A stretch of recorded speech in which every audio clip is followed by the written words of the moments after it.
Hi, everyone. Thanks for having me. And you know what? I have the easiest panel at Origin Summit this year because I've got two gentlemen that don't really need any introduction from me. Founder of TRON, Justin Sun, and of course, S. Wiley, the co-founder of Story. And I'm just going to get right to it. I'm just going to push back a little bit.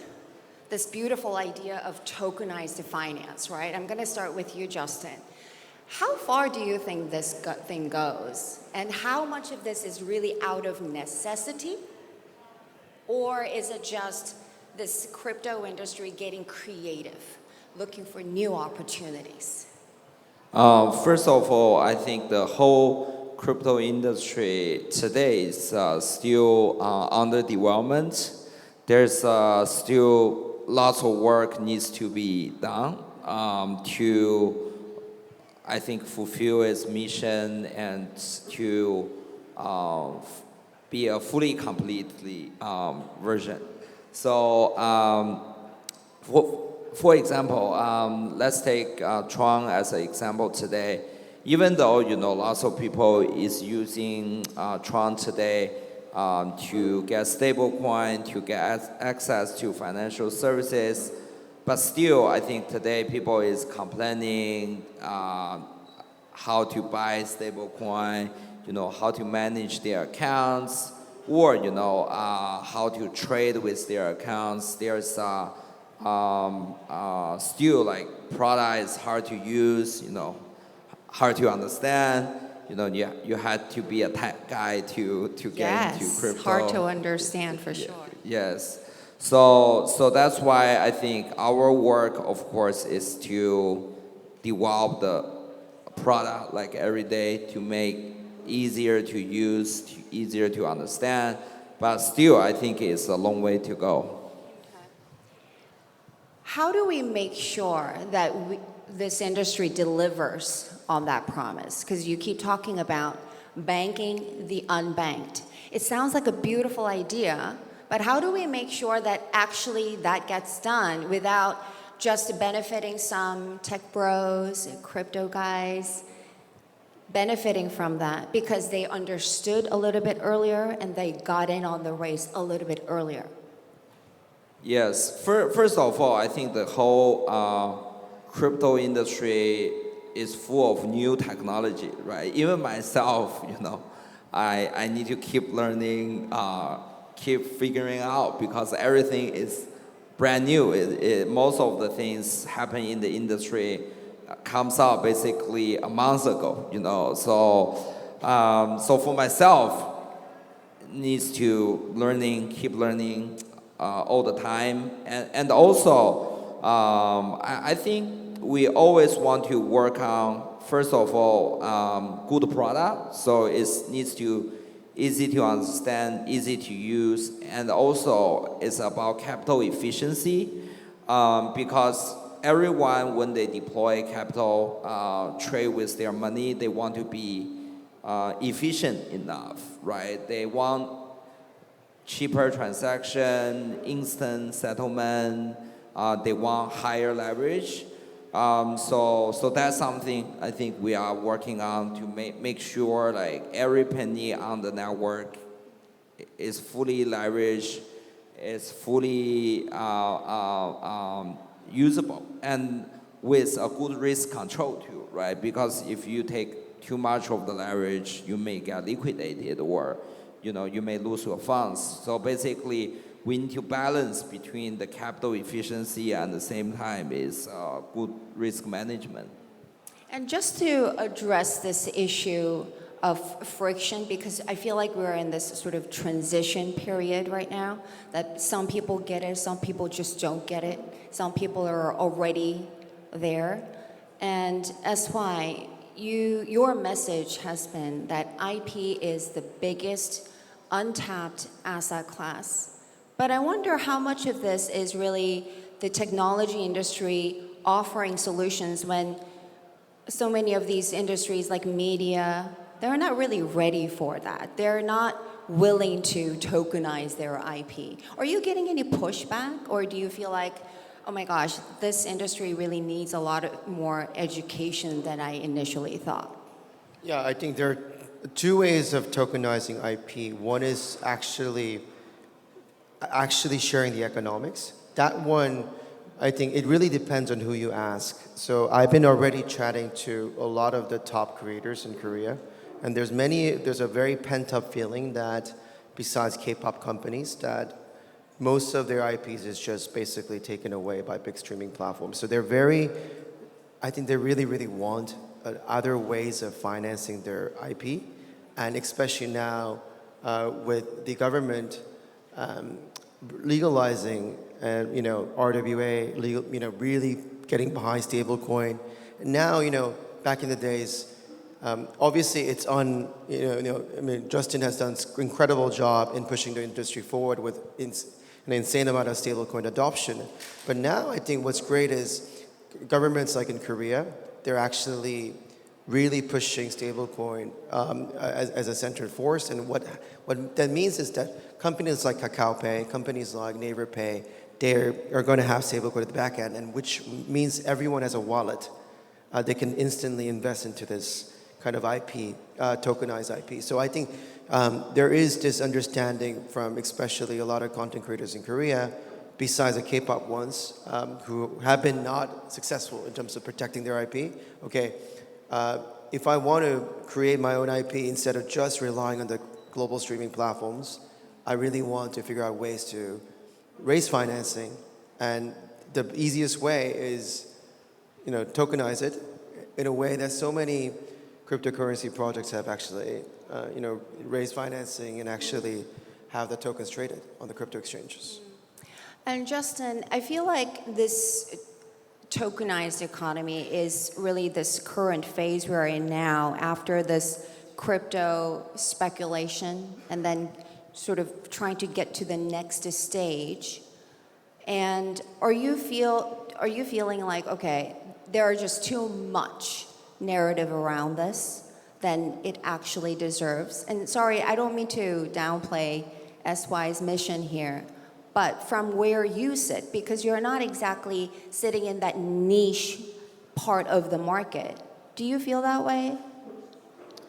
So first of all, I believe cryptocurrency will become the foundation for future of finance in many ways, right? It's just like we have the Nasdaq today, right? We have New York Stock Exchange.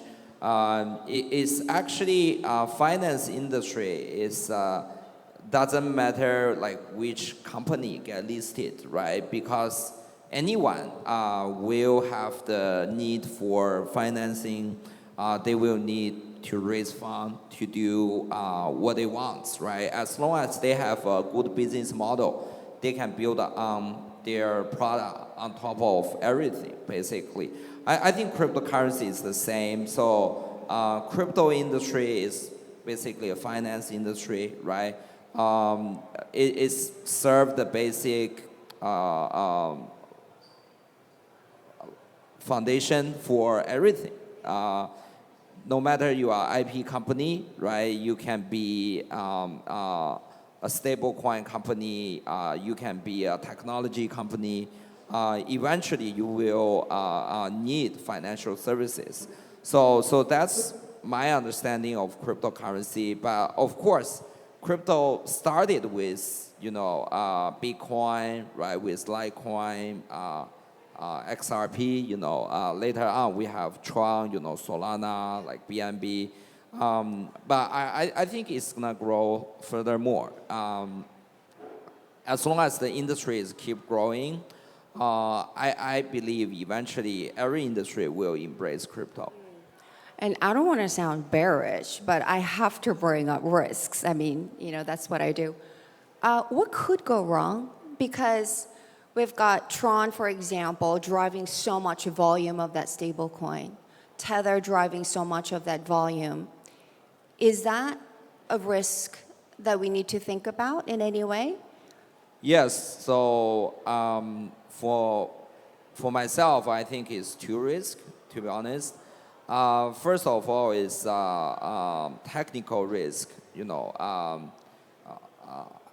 hack is always a problem in our industry, right? So we see, hack news, I would say like every month, but we actually doing way better than 5 years ago.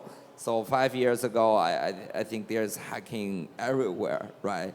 So, but of course, I think security is something you need to keep improving yourself because even Apple, there's lots of loopholes, you can actually, explore. So that's something, I think we need to keep like perfecting ourselves to improve. That's also one of the most important foundation for this whole industry, right? Because cryptocurrency is something, you can just trust the math, trust the algorithm itself. And second thing is, of course, I think leverage is also needs to be careful. That's the same old story of financial industry, right? When you have too much leverage, and when it's get liquidated, it's gonna be bad. So that's the two main risk I think in our industry. As long as we keep tracking these two problems and make sure it's safe, I think we have a bright future. What about you, SY? What do you think? What keeps you up at night? I know that you're talking about programmable IP, and I'm very excited about that idea personally, but when even that is sort of based on fiat-pegged tokens, there could be some things that you cannot control, obviously, that could actually sort of show the vulnerability of over-reliance on the dollar. Do you guys talk about that in your team?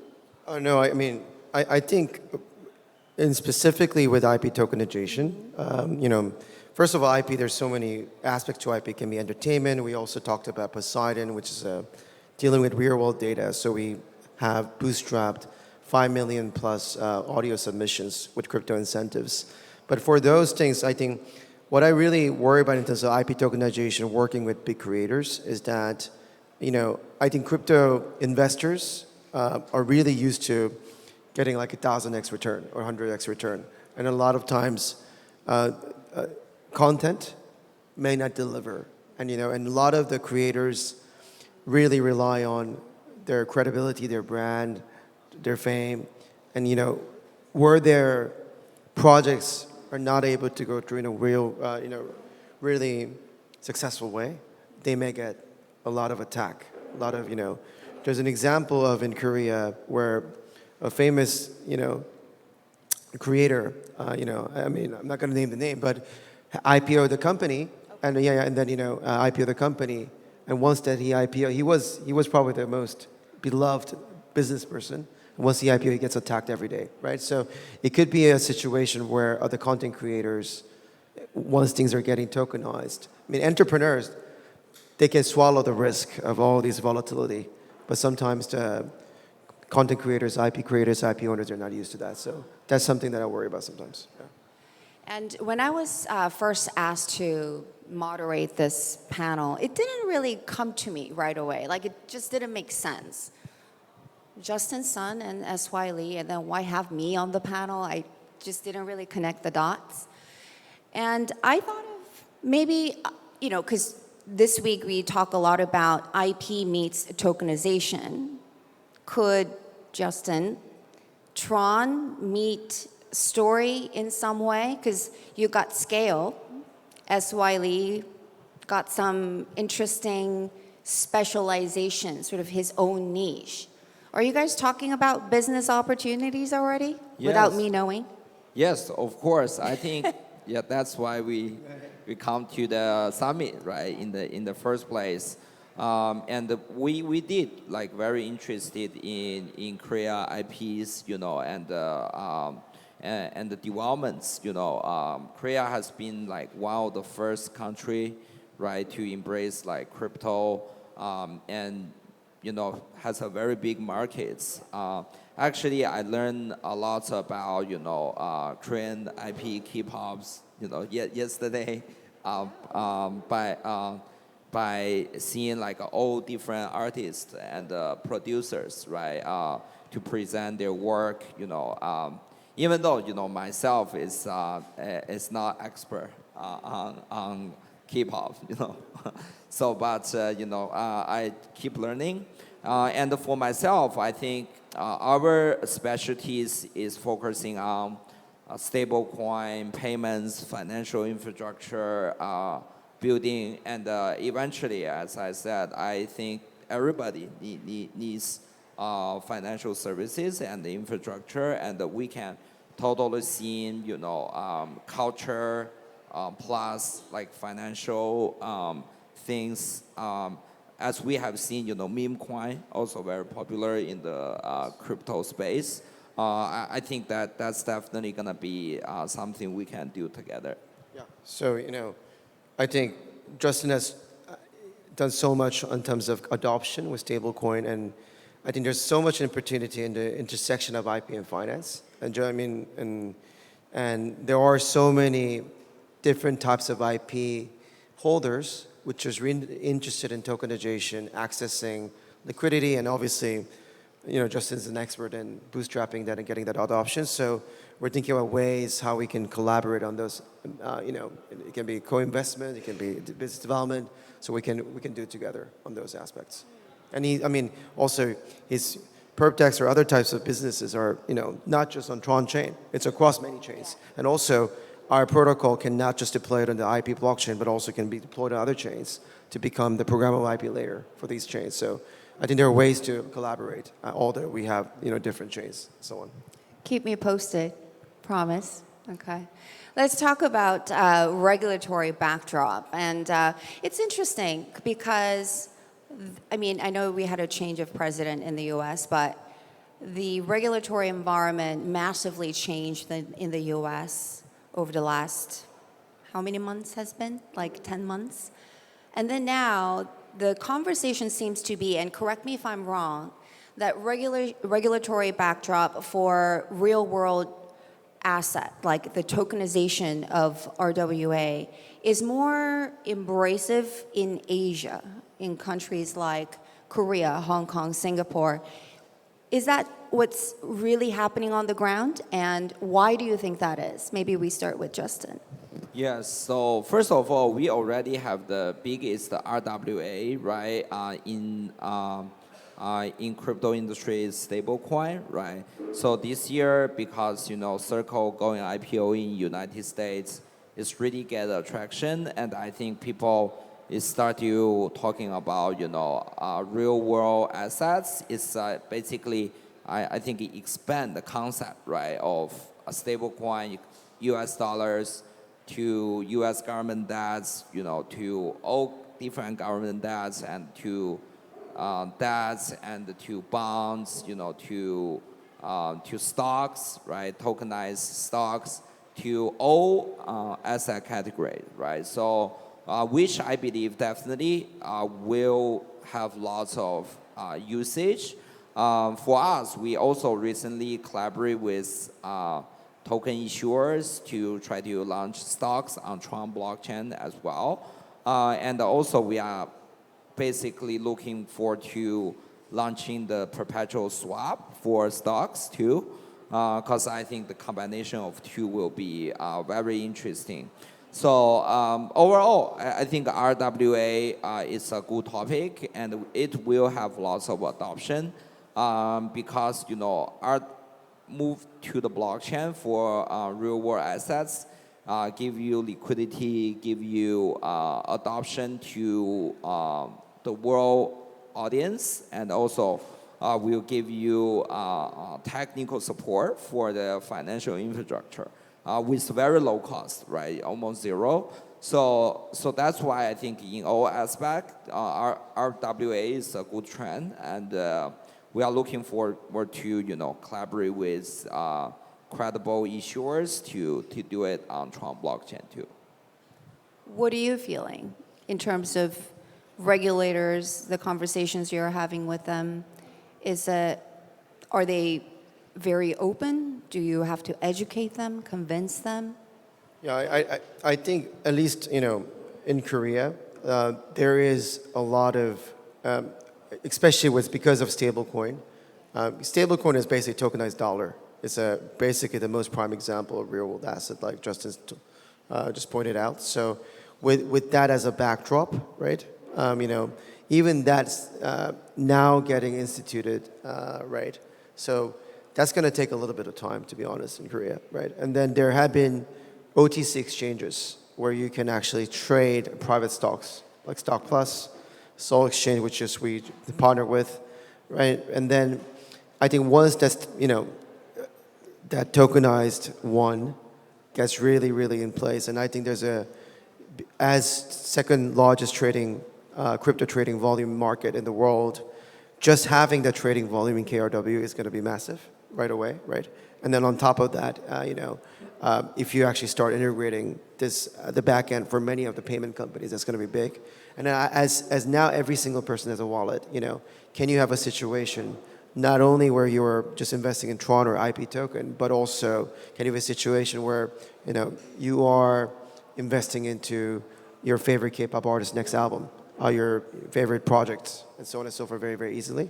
So I think those discussions will happen a little bit later, right? So even for ARIA protocol, where we tokenize everything from BTS to Blackpink music, we actually carved out Korea as a jurisdiction because it's still not legal completely, right? So I think the dollar, the stablecoin discussion has to be more in place. The RWA exchange, that plan just got actually adopted as a possible step for the cabinet level as an executive order. So it will still take time in Korea as well. Yeah. Take time, but do you think at some point you could potentially think about Korean won-backed coin? Yeah, no. I mean that's in the discussion. So it's probably rolling out in the next 1 to 1.5 years, right? Okay. Justin, do we need to rule out sovereign stable coins? So first of all, I think which country get onto the blockchain first, they will have the advantage, right? So of course, I think U.S. dollars is ahead of the game, but I think it's never too late for other countries to catching up. Okay. We've got a few minutes to go, but I really want to get some forward-looking takeaways. I mean, you guys are such heavyweights in the industry. Let's start with Justin. What's next for you? Because I remember, okay, lunch with Warren Buffett. And then you eat that millions of dollars worth of banana off the wall. You go to the space. What's next? So for me, I'm currently working on a perp DEX called SunPerp. So because I believe this is important for TRON blockchain because it's higher leverage and also decentralized product. So basically, if you have stable coins on TRON, you can get access to exposure to different cryptocurrency instantly. So that's something I think I will work for the next few months. I'm not thinking of any other events. Come on. Come on. So yeah, that's real. Okay. That's why I feel like a lot of us here in this room really got a lot of understanding over the last 2 days from you on what you're working on, the idea of tokenization of intellectual property. But I feel like you're in the know. You know what's happening next. What is the next big thing in this world? Anything that you can share with us? Your next chapter of your journey. So I think, to be honest, I think there are two parts to what we're doing. I think most of the discussion today were really focused on, entertainment IPs because it's Korea, where entertainment IPs are massive. And those are, we're tokenizing a bunch of those IPs and IP RWA or even meme coins. We just launched a Ping Pong token, which is, I think, trading at like $80 to $100 million now, right? And then to a bunch of other types of, solo leveling meme token and blah, blah, blah. But not just this IP tokenization or using this IP as an IP Lego. I think what I'm also excited in a futuristic way is, as I already discussed, in my presentation, the next battlefield for AI is not compute or is not models. Because, if you look at DeepSeek or ChatGPT or Gemini, it's a max 2-3 month difference. And compute is, NVIDIA already has all of that, right? So it's all about now getting the best type of data, right? And for us, how do you get those best data? Recently, Meta just bought Scale AI. It's kind of, they didn't buy it, but they bought like 49% just to go get, just bypass the regulation. That company, how they actually get the data is they just hire tens of thousands of people, in Southeast Asian countries. They do a bunch of legal contracts, and they just get, in a digital sweatshop environment, get people to collect and label data. It's very inefficient, not scalable. But I think because of the kind of the infrastructure, like people like Justin put together, anyone can now contribute their data around the world as an IP. Your data is an IP. Your audio, your voice, your video footage that you doing cooking. All these are really, really important data for audio model, robotics model, and people can get paid back in stablecoin. People can get paid back in our Poseidon points or IP tokens right away. So I think for me, for us, like the very exciting future is not just about this entertainment IP tokenization, your data of everyday voice, everyday work, everyday me cooking or me doing some home errands, all these things. Or I was just talking to a mega big Southeast Asian conglomerate company that has that's doing food processing. All these things in the factory, all the works is data that could be used for industrial robots, right? So I think just like Bitcoin miner, I want to have a situation where there's a data IP miners. They're mining data for their factories, their homes, and then getting tokens in return, and those data being licensed out to AI model companies. So I think for us, what's exciting is in the next few months, because of the nature work we do for these companies, we've signed already some massive household names, but AI company.